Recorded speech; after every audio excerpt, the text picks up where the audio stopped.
bienvenue dans la séquence des Market Movers. Nous sommes avec Mathieu Driol, analyste senior chez Day by Day. Mathieu Driol, bonjour.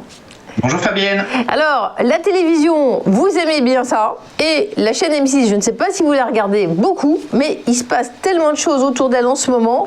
On ne parle que de ça puisque le groupe allemand Bertelsmann envisage de vendre sa participation de 48,26% dans le groupe audiovisuel M6 qui détient, je le rappelle, la chaîne M6 et puis la radio RTL.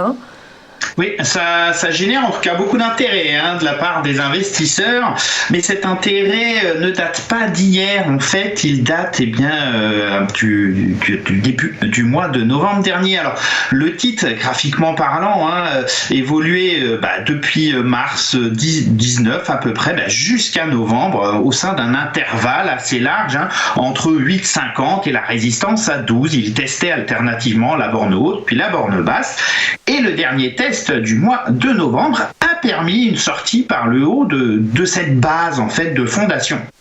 Lorsqu'on sort par le haut d'une telle consolidation à plat, on assiste souvent à une poursuite de l'impulsion haussière et en fait au déclenchement d'un mouvement plus fort sur un horizon de temps un peu plus long. D'ailleurs, on constate que la moyenne mobile à 200 périodes, elle aussi, s'est retournée à la hausse d'une pente descendante. Elle a maintenant une pente haussière, ce qui traduit en fait un intérêt renouvelé de la part des investisseurs.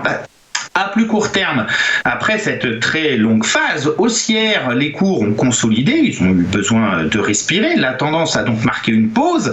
Alors cette pause, elle a été très très limitée en amplitude. Elle s'est arrêtée sur le support majeur à 13 € environ, 13,02 pour être précis.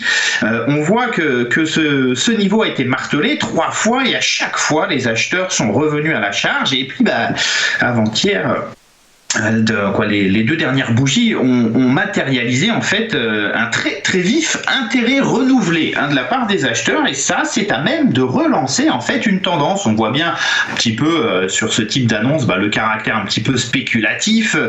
Est-ce qu'il va y avoir un rachat? Est-ce qu'il va y avoir une OPA? En tout cas, ça intéresse beaucoup les investisseurs, et le mouvement devrait se poursuivre vers les résistances à 15,87, 16,50 voire 17,13. En tout cas, on est sur quelque chose qui semble reprendre une tendance très très marquée.